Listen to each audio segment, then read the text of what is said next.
এরপর আমরা তৈরি হয়ে গেছিলাম পুলে নামবো বলে। তো সুইমিং পুলের দিকে যাচ্ছি। তো পুলটা একটু বিচের দিকে, তো চলেও এসেছি। ছেলে আগেই সজীবের সাথে চলে এসেছিলো, ওরা এসে একটু খেলছিল, আমি ততক্ষণ তৈরি হয়ে এলাম। তো যাই হোক, এখানে সৈকত দা টাটা করছে। তো আমরা সবাই রেডি পুলে নামবার জন্য। তো চলো যাওয়া যাক। তো আমরা সেখানে নেমে প্রচণ্ড আনন্দ করছিলাম, প্রচণ্ড মজা করছিলাম। এখানে এত জোরে গান হচ্ছিল, তো সরাসরি ভয়েস আমি দিতে পারিনি, আলাদা করে ভয়েস দিতে হলো।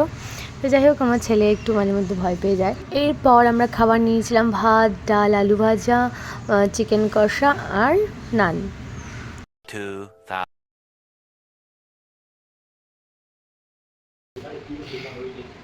আমরা এখন কোথায় যাচ্ছি? বিচে। চলো ঘুম দিলাম, চলো